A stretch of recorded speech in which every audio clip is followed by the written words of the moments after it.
Hello, everybody. Welcome to the Buckeye Weekly podcast. I am Tony Gerdeman here, as always, with Tom Orr. And since it's a live show, also here with Kevin Noon. First, Tom, how's it going? Tony, it's great. Came here straight from hockey practice, coaching my son's hockey team.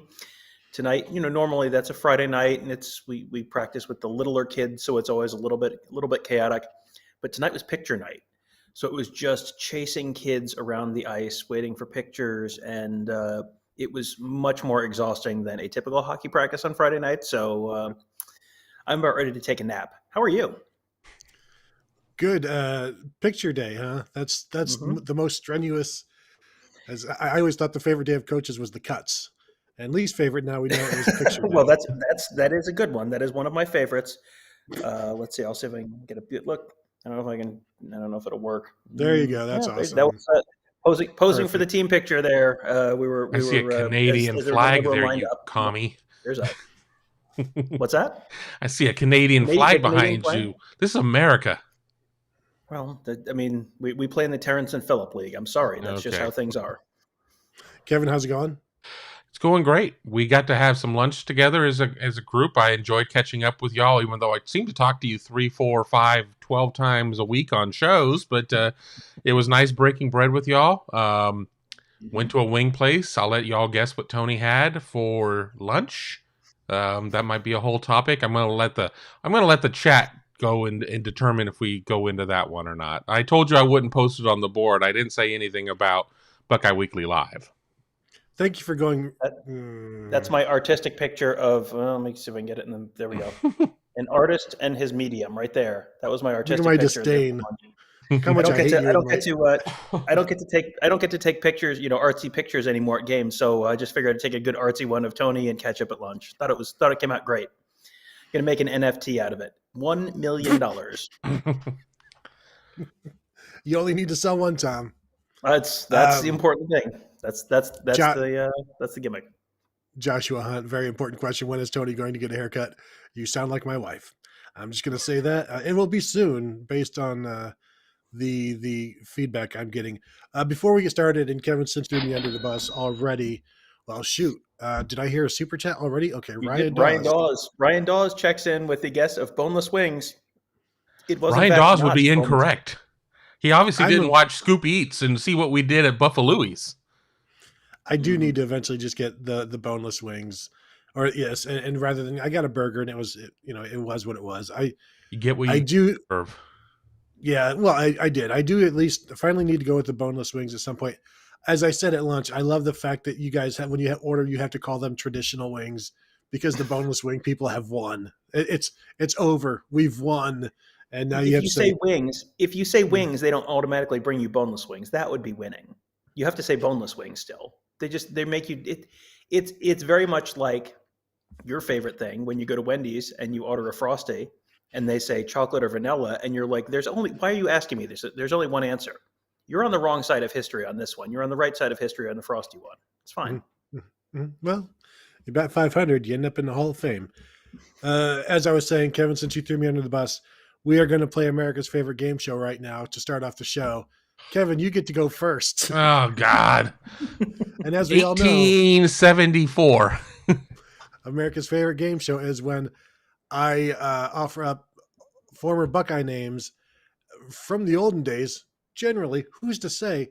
And these guys have to come within what? Is it 3 years, 4 years? 3 years, one direction or the other, yes. 3 years, one direction or the other. I hate that band. Kevin, your name is Chalmers Bryce. Chalmers Bryce. Chalmskin. For the Simpson fans out there. Chalmers Bryce. Oh, Lord. Wow. Now, is this Super Nintendo Chalmers Bryce? No. Okay. I'm not going to say before or after that time. I don't want to give Kevin any hints. Could be from the 90s. Could be from the 2000s. I feel pretty confident saying it's not in the 90s. Mm-hmm. This feels like, I would say, how about 1952? Can I take the under on that? I feel You like sure it's going to be a can. lot earlier than I'm going to say earlier than that. I was going to say in the 20s. 1906 through 1908. 3-year Mm, letterman. mm. I don't know if he was a letterman. Chalmers Bryce. I just thought you were going to try and trick me by going with some old, turn of the century guy and be like, no, he just had parents that were just really behind the times. Nope. I threw one right down the middle for you. A turn of the century guy, and you couldn't handle it. Tom, yours All that heat. is Bertho Arnold. Bertho Bertho Arnold. Bertho Arnold. Well, let's see. I've literally never heard of a person named Bertho before, so I'm going to guess this is long, long, long ago. I'm going to say 1914. 1957 through 1959. Not as old as you thought. Bertho? There was You should have taken my guess, which still would have been wrong, and at least you would have been the right decade. Have you ever heard of anyone named Bertho before? Have you ever heard of anybody named Bort before? Yeah, they keep buying license plates. Yes, of course I have. Tom, there's a reason I chose Bertho Arnold. It's because his first name is Bertho. Now, is that a nickname? Is it short for something? Maybe it's short for Bartholomew. Bartholomew. Is it Bartho or Bertho? No, the card says Bertho. Bertho. Okay. At least my typing says Bertho. Yeah. So you are wrong, Tom. Either way. Bartholomew. That's not one that would autocorrect. Like, it's not like you probably meant Bertho. Like, no one in history has ever meant Bertho. No. So I want to welcome everybody thank you guys for joining us here on Michigan State Eve, as everybody knows it as. Tomorrow, is this is a 12 p.m. kickoff, I think, if I recall. Is this a Fox game or is this ABC? This is ABC. ABC. Game day will be there. Desmond will be there. A lot of Michigan apologies will be there. I mean, it's going to be a rip-roaring time. I would like to see game day talk about the playoffs and who they have in there, and would like to hear Desmond say that he has Michigan in there, because he probably does. We know he's going to take Michigan against Ohio State. That's his thing. I am also, while we were doing this, I also have Pick Central against Upper Arlington on the television. Sonny Styles playing in the Region 3 final in Division 1. So if I lose track of you guys or ignore you, and I mean you two specifically, it's because I'm watching the television. But here we are, still at that 19-point line for the Buckeyes. Tom, if the Buckeyes cover, what's the main ingredient of that? I think them covering is number one is they're probably scoring a lot of points, because I don't think they're shutting Michigan State down. I don't think they're holding Michigan State to 14 points or something. So if they're going to cover, they're going to have to score. And I think in order to score, they're going to be throwing the ball a lot. I think you're going to have, for them to cover, I think you're going to see 375 or more yards passing for CJ Stroud, quite possibly 400 and something, 450. I think you're going to see a big, big, big day from CJ Stroud. If they're over 40 points, he's probably over 400 yards passing. And if they're over 50 points, at some point Michigan State's going to run out of points, and I think that's going to be sometime in the 20s. So if they get into the 50s, then you probably are running more. But I think, if they get to the 40s, which is going to be win comfortably, win by 3 scores, it's probably a 400-yard passing day for CJ Stroud. And then, if Trevion Henderson has 100 yards or something like that on top of that, that's probably plenty to get him to 40, 42, 45. I think when we looked at the schedule, or when we look at it now, looking at what CJ Stroud can do, it's never likely to throw for 400 yards. But if there was a game where it was likely to throw for 400 yards, this would be about it. Kevin, how do you expect that Ohio State offense to move the ball? What are you expecting? Well to quite well is what I'm expecting there. And it's just a way to have the perfect way to have a steak. Anyway, so despite Tony's best efforts, Joshua Hunt just made we got the old box for Tony. Joshua Hunt just had a great comment, which is something we always forget to remind you guys. if you're watching, like this video, hit the little thumbs up button. That will encourage more people to get to watch the video. And you can now do it, safely and with a clear conscience, because Tony's not here for a little while. Super chat from Jordan Kapler. Does everyone say Upper Arlington with their nose up and in a snobbish British accent, or is it just me? No, Jordan. You do it with your pinky out. Are you new here? Why, yes, it's a quite proper night in Upper Arlington. Yes. UA. As a former Upper Arlington resident, I can do that. It's okay. All right. It was only a 2-minute minor. We'll bring Tony back in. Do I need to make somebody bleed? That would be a double minor. That would just be 4. I mean, you need a match penalty. Well, I need a match penalty. Tom, that was more Australian-ish trending. I mean, I don't know that the English accent was exactly right there. It wasn't. He only has a southern accent. It wasn't my SEC accent, which is really all you can ask for. And you can't go Cockney with the Upper Arlington. Cockney is too trashy. Yeah. Mm-hmm. No, but to the question you were asking, I mean, I think that the offense is going to do quite well, but it can't come out and be one-dimensional. I mean, they've always been able to run in their wins against Michigan State. They're going to need to be able to move the ball on the ground. I mean, because you're not only playing for now. I mean, you're sitting there, you're building up, you're trying to crescendo into Michigan, and then whatever is beyond that. So just thinking, well, we're going to throw for 4 bills and be fine. We've seen that game before, and it doesn't always work out. So Trevion Henderson, Mayan Williams. We'll see when we get the status report tomorrow what's going on with Master Teague. I think it's going to be very important to keep the ball moving on the ground, because just because it's there, I think you need to sit there and be playing your best football come November. Well, we're well into November at this point. Moving the ball on the ground is going to be so important here in the latter stages of this season. You need to use every opportunity you have to play your best ball. Yeah, it sounds like weather is going to be fine in the 40s and wind not a factor. I do agree with Chalky White 231. Fun fact: Antoine Winfield was the real star of 1997, outplaying Charles Woodson that year. I think we all know that. That's pretty well known by everybody. Antoine Winfield wins the Thorpe Award in '98 without an interception as a defensive back. One of the better stats out there around. This Michigan State pass defense over the last 3 weeks: against Michigan, 406 yards to Cade McNamara; against Purdue, 536 yards to Aiden O'Connell; and then last week, 350 yards to Talia Tungavailoa, an average of like 430 yards, which feels like a pretty good number for CJ Stroud. I'm not setting that as an over-under, but it feels like it wouldn't take much to get there, and 3 receivers hitting 100 yards shouldn't be a huge step. We've seen them do it this year already. Chris Olave was a semifinalist for the Biletnikoff, even as the third leading receiver for the Buckeyes. I'm not saying he's the third worst or anything like that. I think he's the most well-known, and that has helped, and he's produced the most and is 1 touchdown away from tying David Boston for the career touchdown receptions lead. And so I think those 3. Michigan State has some injuries. We know they've had an injured corner. They had a true freshman who was starting and then is injured.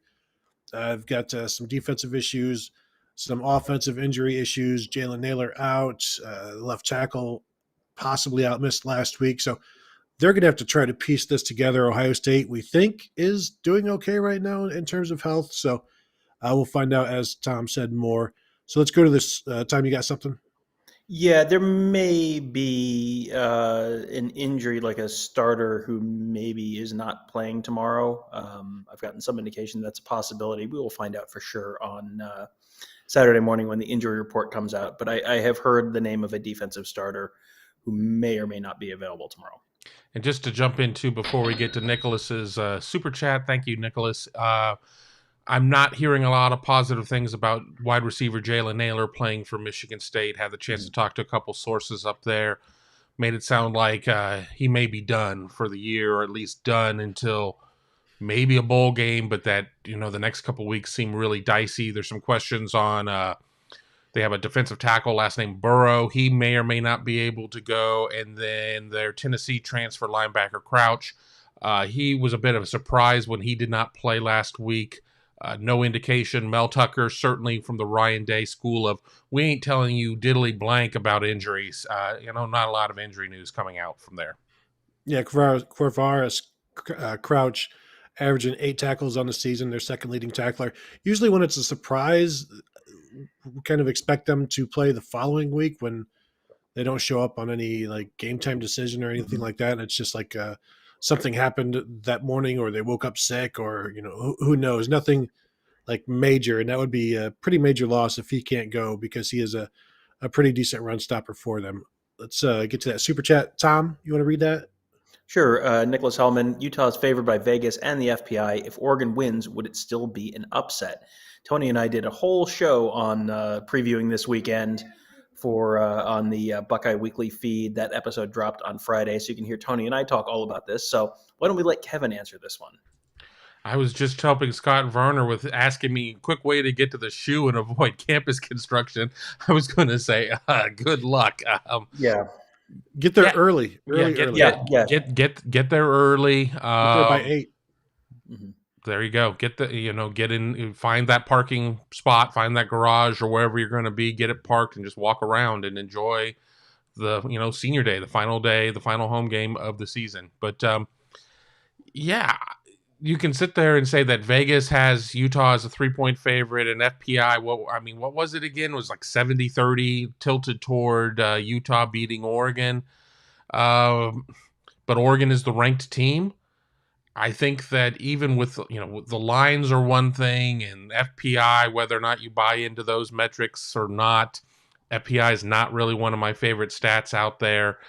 I go with the rankings, and with with Oregon being ranked, Oregon being ahead of Ohio State, being in the playoff at this point, if Oregon wins, it's not an upset in my opinion, because the thing that matters at the end of the year is not necessarily what Vegas has on the line, trying to get money split 50-50 down the line as much as it can, or what some ESPN made up metric says.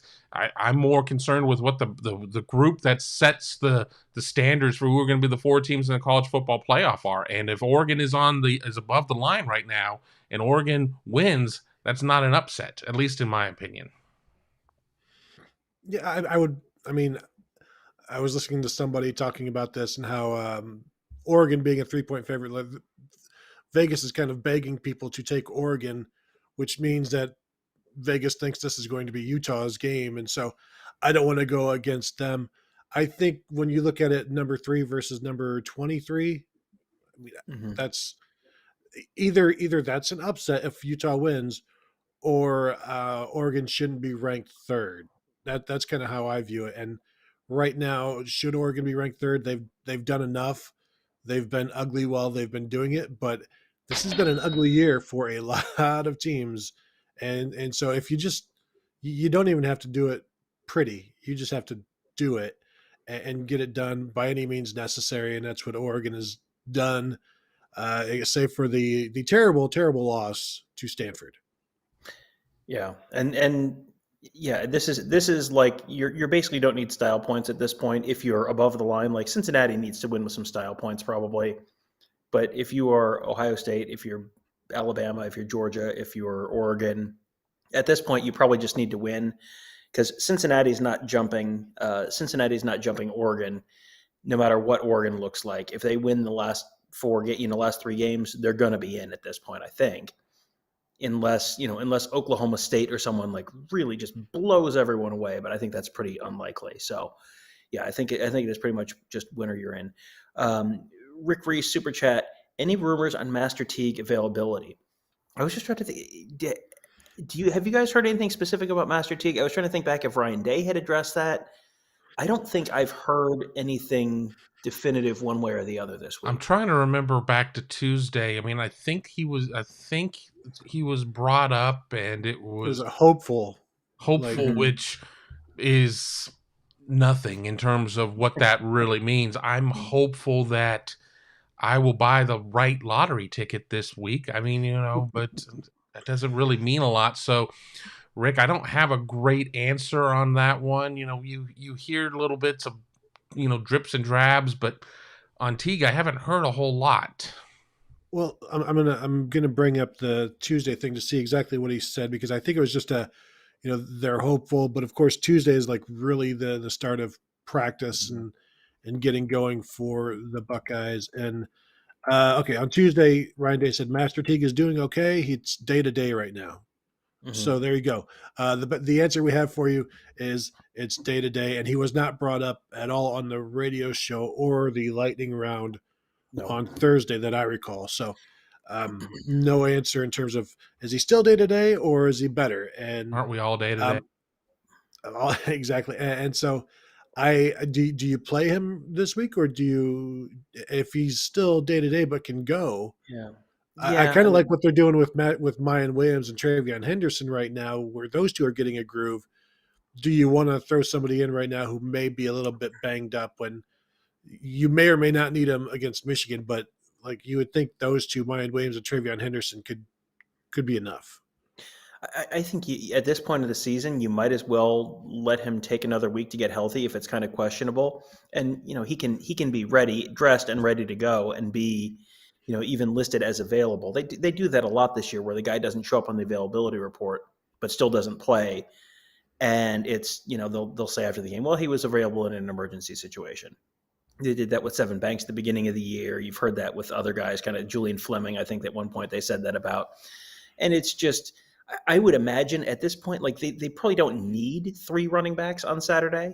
And if you get a guy or two hurt, then okay, sure, if he's available and you play him. But I would guess if they don't need to, and it's, kind of a fringy thing, kind of a 50-50 thing, or, he's a game time decision, I'm sure they would prefer to let him get healthy for another week. But that's speculation on my part more than informed reporting.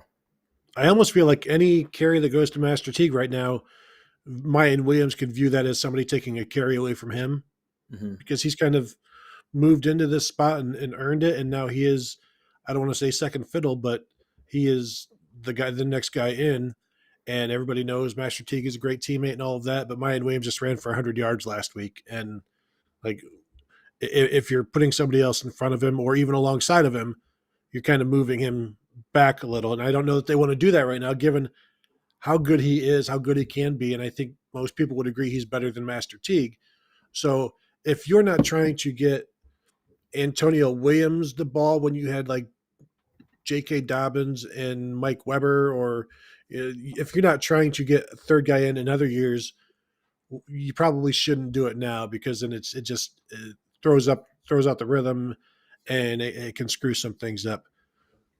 So this is Senior Day, Ohio State honoring a bunch of guys. I'll read through them. And Kevin, I'm going to ask you if you think any of these guys are coming back. And a bunch of these are walk-ons, so you may not know them. Not you, Kevin, the viewers. So we got Aaron Cox, Jack Jameson, Robert Cope, Austin Kutcher, Jagger LaRoe, Corey Raw, Ryan Batch, Kate Kashersky, Sam Wigloose, Chris Booker. Those are all walk-ons. I was going to say, and Ryan Day would love to get Chris Booker back. He said that during, what was it? Was it Tuesday or Thursday? It runs together. I mean, if there was an opportunity for him to be able to petition for an extra year, he hasn't discussed it with Booker, what Booker is going to get on to whatever the next chapter of his life is. But if he wants to come back for another year, Ryan Day would welcome him with open arms. Yeah, but so would the club team. So then we go to some of the scholarship guys. I think these are all scholarship guys from here on out. Cameron Brown, Master Teague, Mitch Rossi, Tyreek Smith, Nicholas Petit-Frere, Seven Banks, Bradley Robinson, Jeremy Ruckert, Marcus Williamson, Antoine Jackson, Demario McCall. Could he be back? Haskell Garrett, Chris Olave, and Thayer Munford. I think you've got some redshirt juniors in there, and Thayer Munford, Nick Petit-Frere, and Cameron Brown. Where and again, almost everybody could come back because of the free year, but I was a little bit surprised by Cameron Brown. Not necessarily surprised by Seven Banks, though I think obviously he could use another year. I do wonder if Ohio State would be okay with him leaving, in terms of they need to get some other guys in there, some younger guys in there. But what do you think of this list, Kevin? Anybody coming back? Day said that this is not a final thing in Well, terms of yeah. leaving or coming back. I always kind of question about offensive linemen leaving eligibility on the table. I mean, it would be nice to sit there and get as many reps as you can in the college game and for that, but I'm not exactly convinced that MPF would come back. I mean, it certainly was a challenge for him at first, even getting the weight on to be able to play. He certainly had the weight, and he's played well. I mean, he's had a couple of moments that probably have not, you probably don't want to put on your tape, but it's there. I mean, video don't lie. I look at the secondary. I mean, obviously Seven Banks was somebody that kind of came to mind, but is that a situation of where it's like, well, I don't know if I'm going to really improve my stock that much. And this hasn't been a great year for him in terms of in the eyes of the scouts, so I don't know. I mean, Cameron Brown, I mean, obviously he's dealt with some hardship in terms of injuries and has seen it taken away. And maybe at that point you're just like, well, I'm going to go for it. But that wouldn't surprise me either. But not really a lot of names. I mean, you did rattle a lot of names off at me, so it all kind of ran together. But I think most of the, I know, boohoo. A lot of the people that we're going to see walk are walking for reals. Mm-hmm. Mm-hmm. And German Drummer asked, if someone is on the senior day list, can we bank on them not being back next season? It's not official.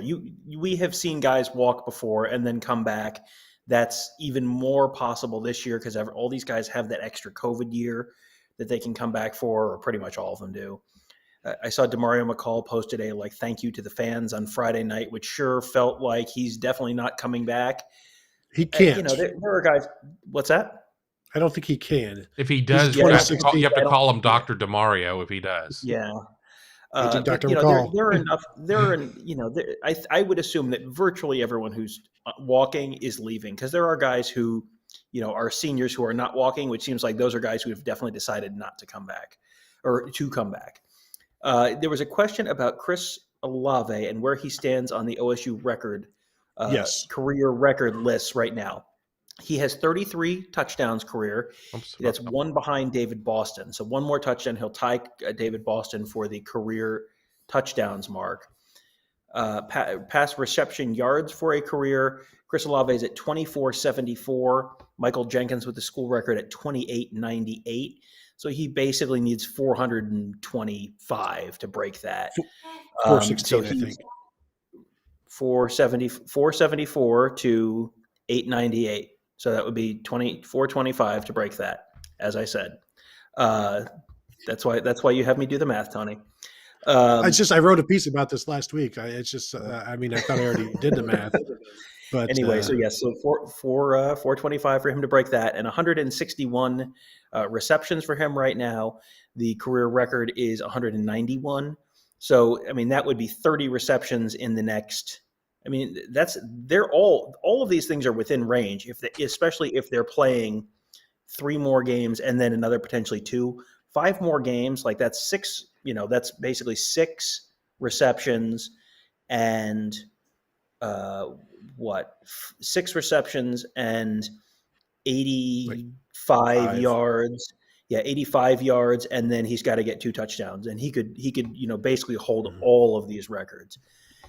And that's that is not none of those numbers are crazy, and that involves Ohio State playing 5 more games, but it's possible that he has I think he might have a blow up game tomorrow. That it just feels like that may be 5 receptions and 150 yards or something like that on Saturday, and then that gets you a long way towards hitting those numbers. But yeah, he's very much in line to potentially own every Ohio State passing or receiving record, or being very, very close to the top of the list.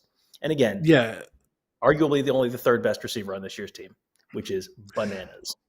And you figure he had 12 receptions as a freshman. Not everybody, that's pretty standard, really. So, and then only played 7 games last year. Like he may already he could already have this record. Probably does already have this record. Shoot, you're talking another 7-8 games last year if it was a regular year. So he would definitely have this record all of the Now, records. if he played a full season last year, does he come back this year? That's a true point, Tom. That's a good point. And well, I guess it just depends on, because he was going to be a first rounder last year, but it was a really heavy. I think last year was more about who else was in the first round, and now you look who's in the first round this year. It's like Chris Olave, Garrett Wilson, Jamison Williams. Who else? I mean, so and honestly, I don't know that he's really going to be. He's not going to go from 26 last year to like 9 this year, because I think he is what he is.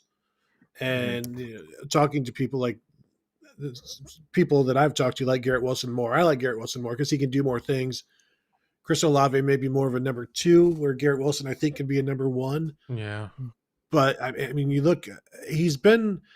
I agree, Tom. I think he's due for a blow up, and maybe he's going to wait until next week. Maybe he's going to wait for the Michigan stuff. Well, remember, that's where where Chris Olave burst onto the scene against Michigan, and he had the 2 touchdowns in that game his first year, because nobody was talking about Olave at that point, and it just necessitated that they trot this receiver who look in your program, who's 17, I don't know, some guy, Chris Olave, I don't know, and he goes out there and has himself a game, and he's a Wolverine killer, kind of the way that Mike Weber was. Mike Weber, every game he played against Michigan, he scored at least a touchdown. I mean, that was book it, put it in ink.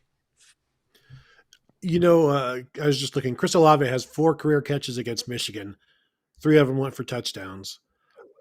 So it's time for him to really have some numbers against Michigan. But that's next week. I do think it's been a while. He's had 4 games of over 100 yards receiving, but not since the Maryland game over a month ago.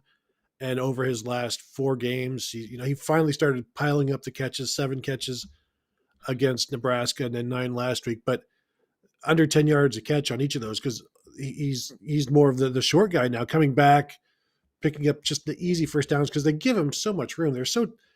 Defenses are so terrified of him, and they give him more cushions than the My Pillow guy. No offense to anybody out there, but like, he has a lot of room within the first 10 yards, and then there's the safety over top of him. But yeah, I think we have seen him break free a couple times and just not been able to connect. They've been a half step off. Yeah, and I think we could see some connections. I am expecting a big day from him. If you are in the passing game tomorrow, I'm expecting a big day from you. I want to get to Josh Hunt's question. Josh was a friend of mine. Can we guess a number on trick plays Michigan State runs tomorrow? Let's remember, a lot of that was Dino, was Mark D'Antonio, kind of that riverboat gambler. Little Giants was under D'Antonio.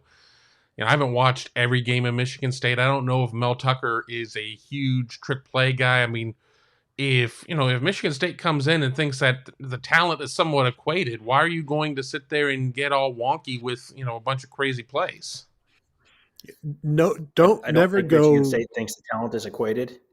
Well, I mean, they're both top 10 teams. I mean, I don't know. I probably not, but I don't know. I mean, it's like when you sit there and you run a fake field goal so you can sit there and have a holder who's, might be a backup quarterback, sit there and throw and short arm a pass instead of letting your quarterback throw it.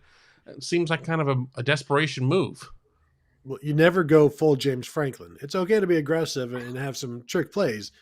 Just do it the right way. And I do expect an aggressive Michigan State defense or offense. You have to keep up. I mean, if you lose serve, you're going to have to get that touchdown back. And so you've got to be doing that with aggression. But it's hard to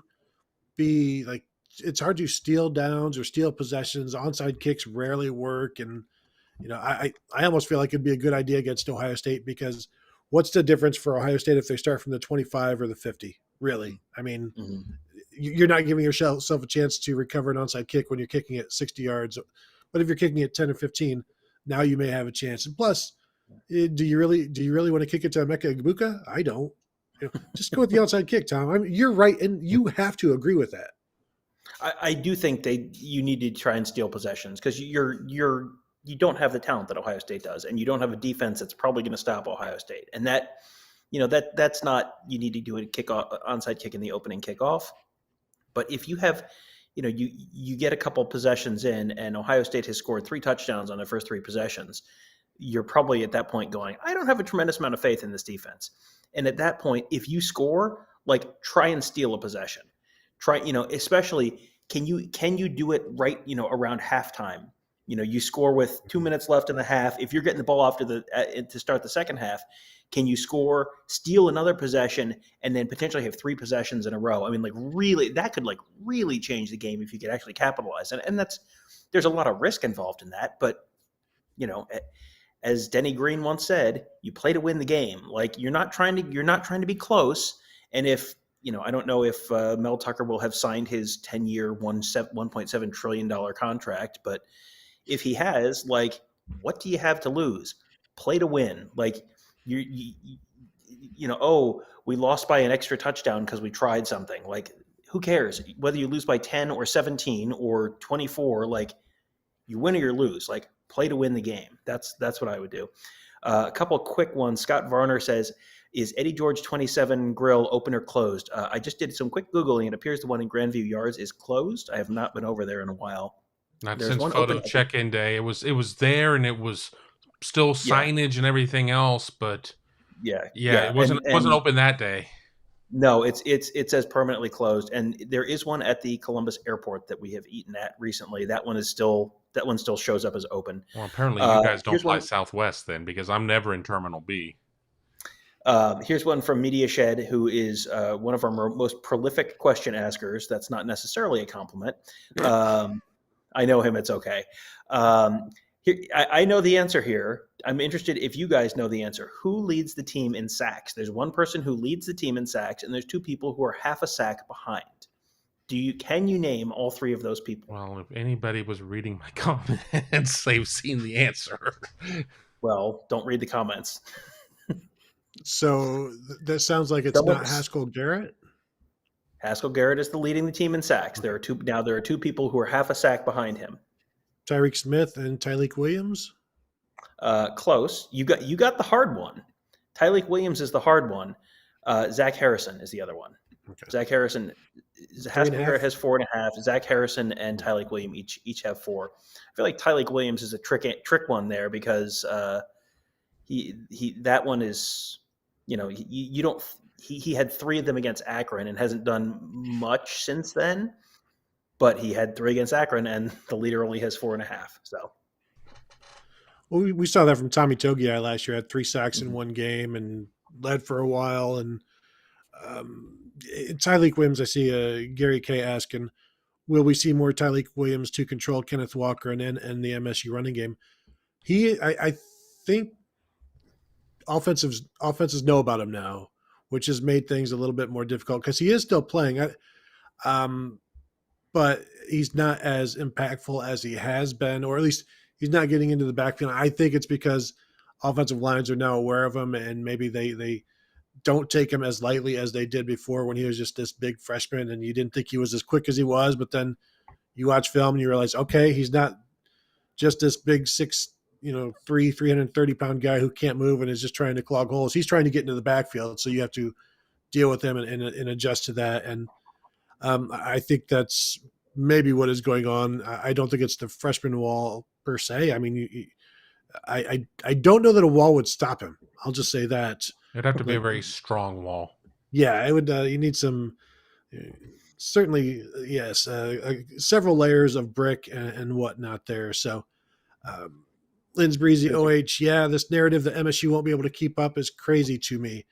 But Lynn's is always worried about almost every game. I mean, I love you, but you certainly are worried about a lot of them. And I respect Michigan State's offense, but I think that without Jalen Nailor, there's the reports that maybe we see a less than 100% Kenneth Walker III.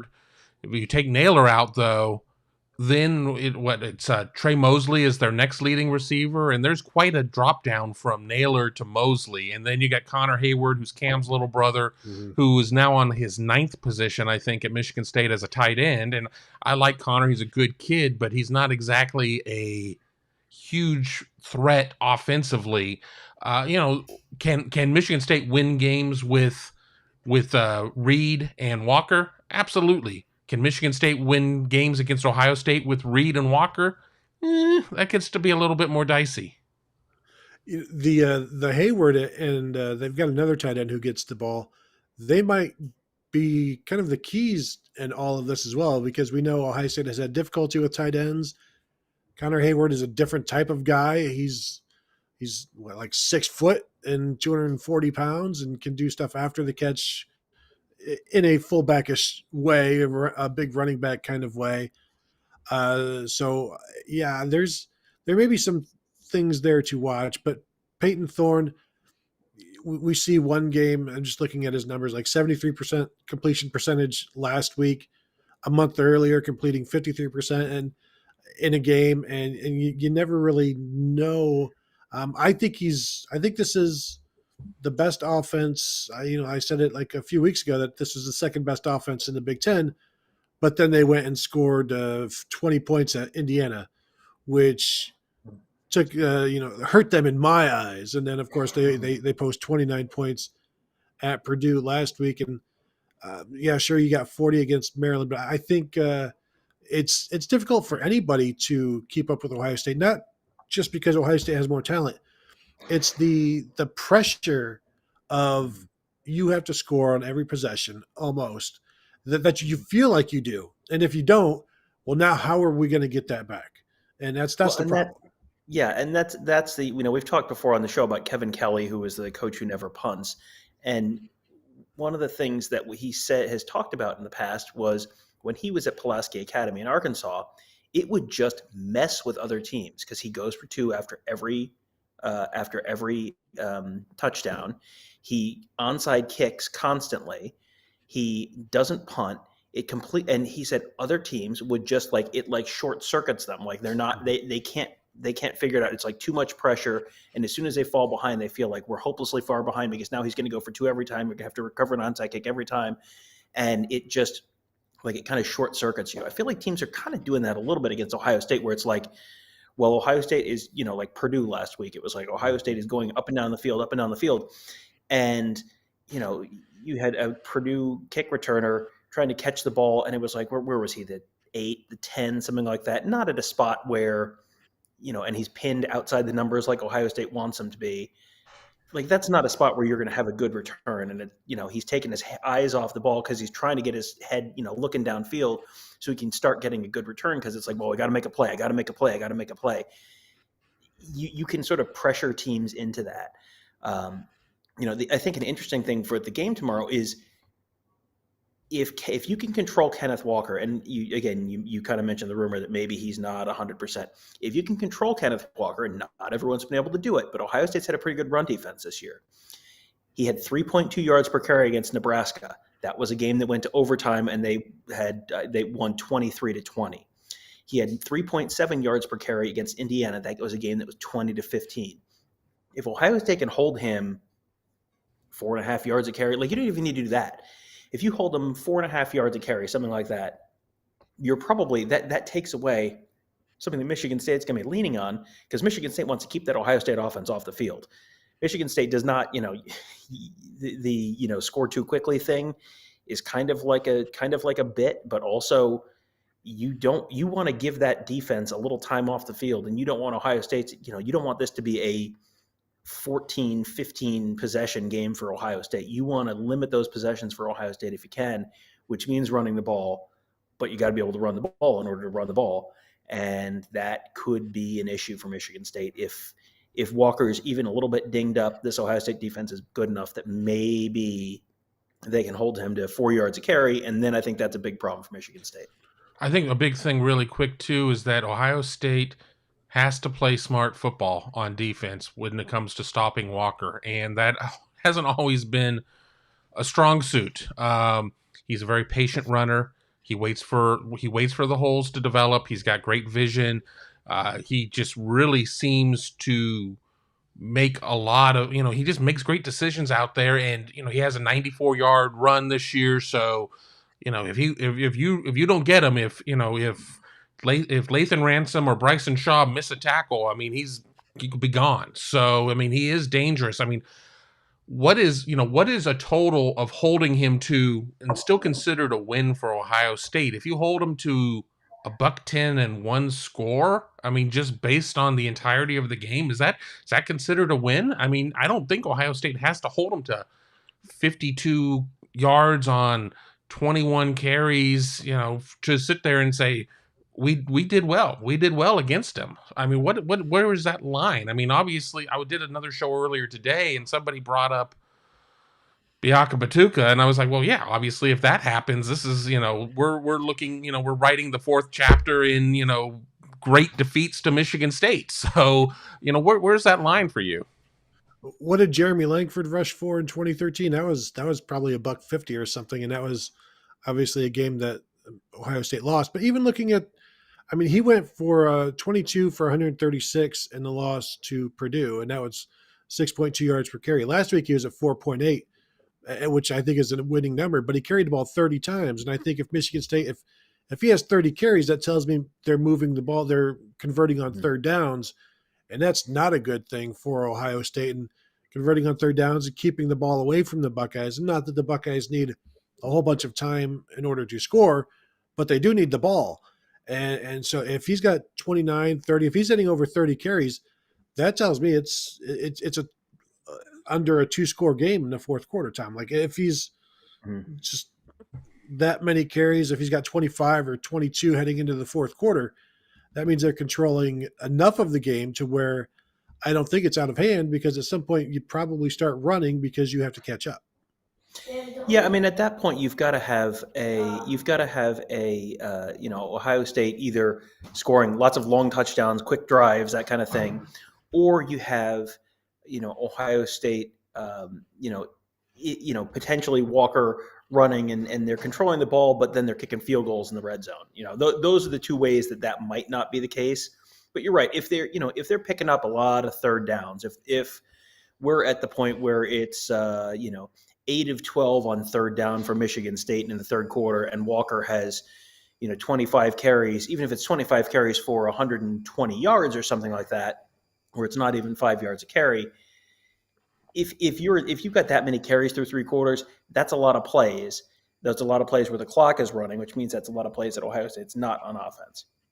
So unless Ohio State is really scoring a lot of quick touchdowns, there was a game a couple weeks ago. Was it Tennessee? There was a game. Was it Tennessee-Kentucky, where Tennessee kept scoring quick touchdowns, and then Kentucky would take these endless drives, and Kentucky finished with like 46 minutes of possession and lost the game. Like, I mean, you can get some kind of wild edge cases like that. But yeah, I mean, unless they're picking up a ton of third downs, if you tell me that nothing other than Walker averages like under 5 yards a carry and Michigan State picks up less than 50% of their third downs, if that's the only thing you tell me, I'm saying Ohio State probably wins that game. Yeah, I would agree with that. I want to touch on a couple of these questions here. One from Stephen Marsh. MSU may be 130th in pass defense, but it's misleading. They're 43rd in yards per attempt. They are thrown on a lot because their rush defense is strong. We talk all the time that pass defense in terms of yardage is a terrible stat. But when you're 130th, there is some meaning to it, I think. And yeah, the yards per attempt isn't terrible, but it's not like the rush defense is so outstanding that people can't run on them. I think they do have a pretty bad pass defense, and we've seen that the last month. And maybe like Ohio State is not far behind them in terms of yards passing allowed. I have a But it's stat. very, very different reasons for passing against both teams. It's not like Michigan State is up by 4 touchdowns in the second quarter and teams have to keep up by throwing the ball. How many passing touchdowns has Michigan State given up so far this year? Was it 21? I Seven. don't know. 15, How many has Ohio State given up this year? 16, 17.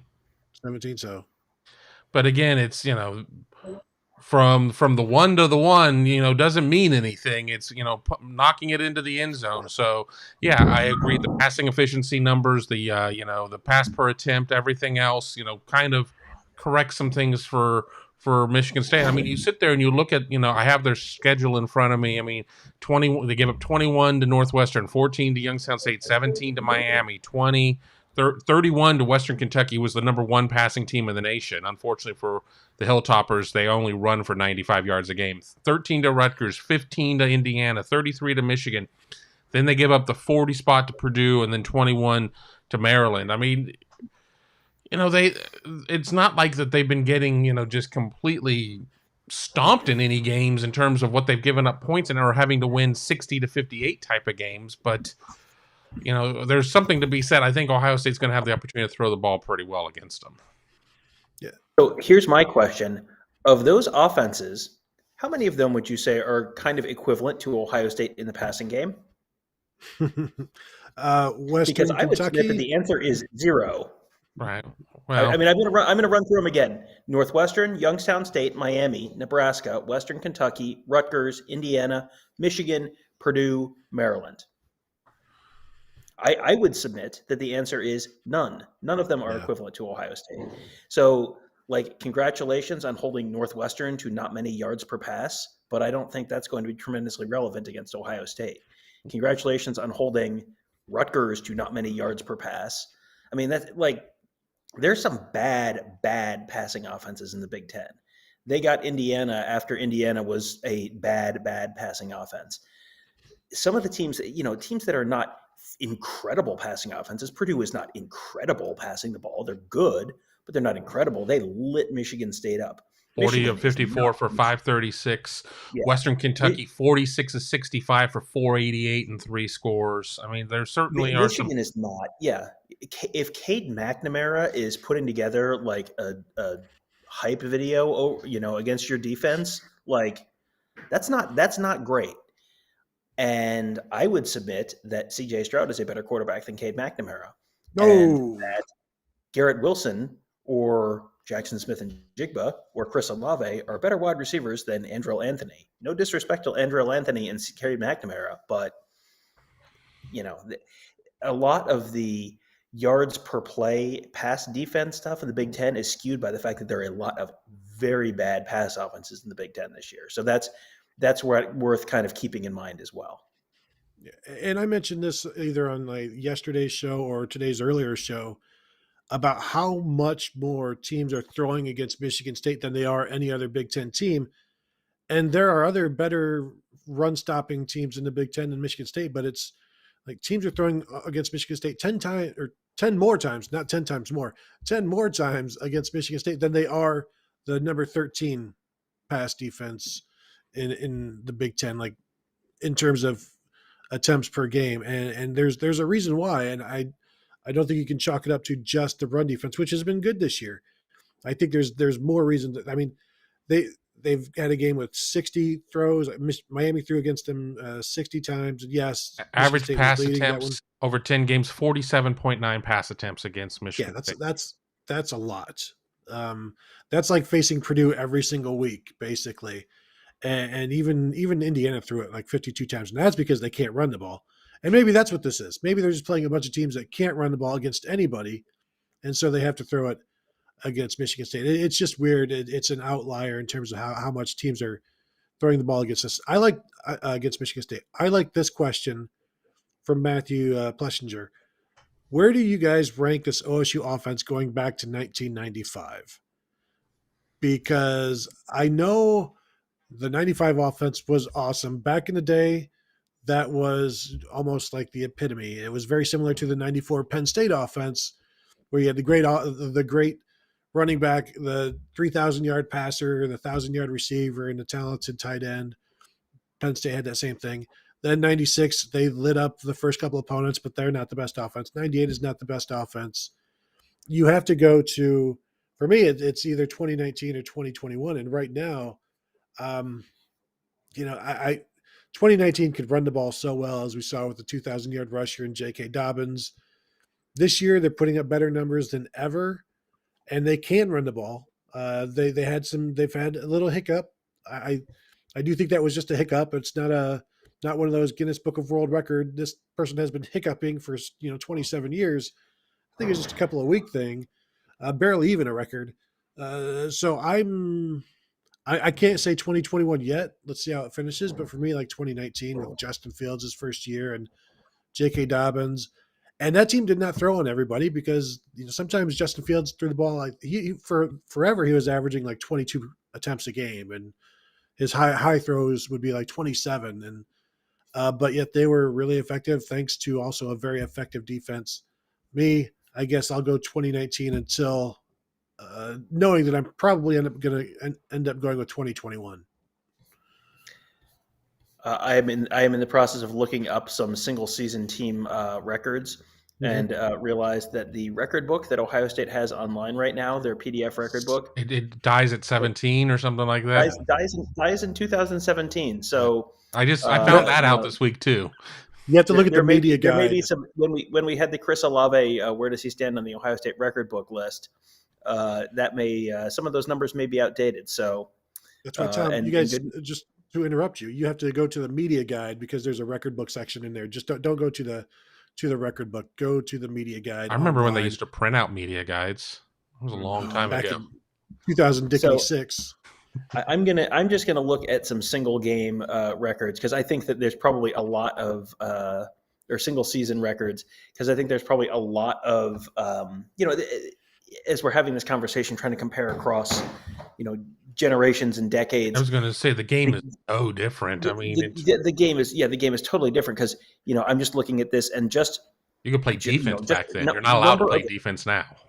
Number of first downs. And this only goes up to 2017. The top four are 2014, 2013, 2017, 2016. I would guess that 2019, 2018 are probably on that list. 2021 is probably going to end up on that list. Total offense, the top three are 14, 13, and 17. And 1995 is after that. It's the next one there on the list.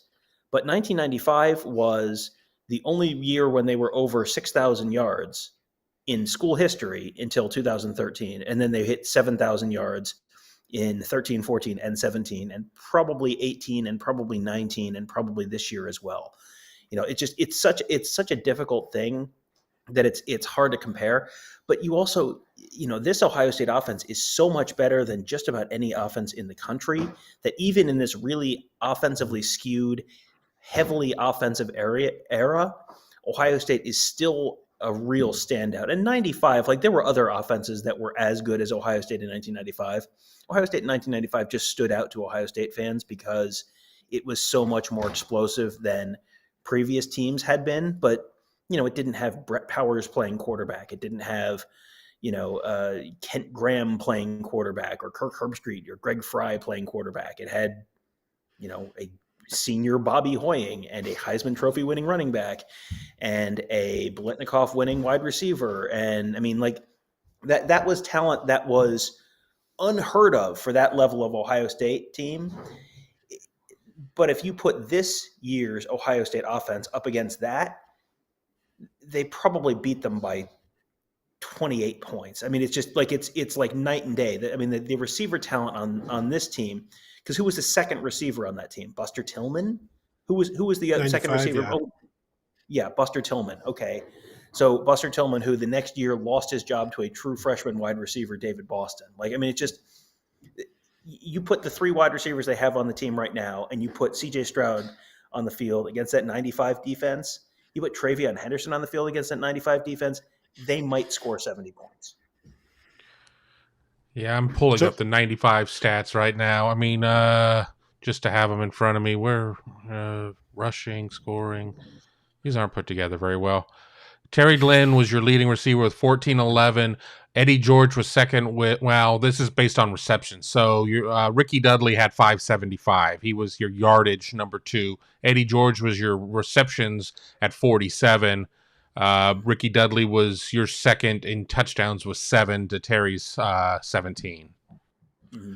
Yeah, and I would love to get back to throwing the ball to the running back as much as they did then, but they did not have Jackson Smith-Njigba and Garrett Wilson to go along with Terry Glenn like they do now, and they make use of all of that. I know we wanted to keep this to an hour. Any parting thoughts? I have one comment I definitely want to get to from Chalky White 231. It just says Nikki Sualua. Yes. Just felt like that was a very important one.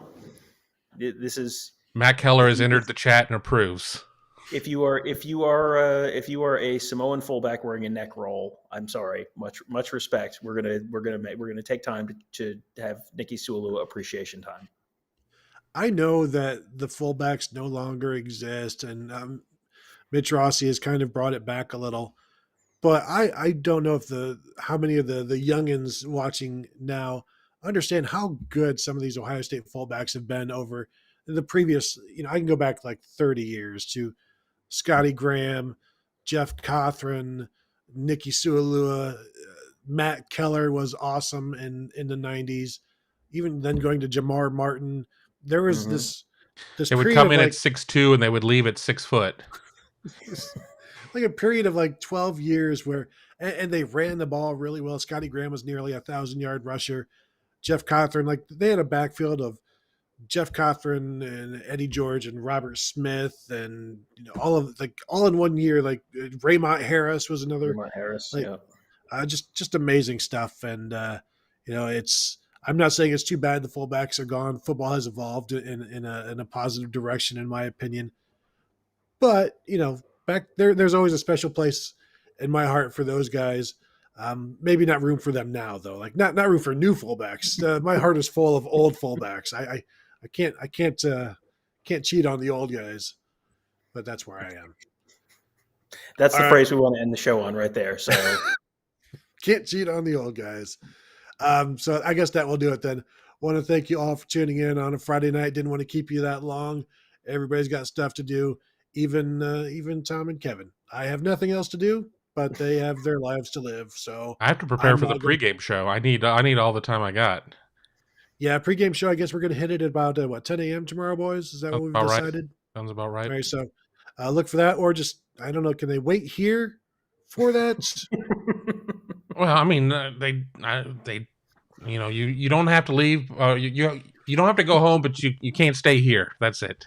All right, yeah. All right, so look for the new link. You'll be notified as long as you've already subscribed, which we know you have. And if you haven't, please feel free to do that. So we will wrap up, let you go.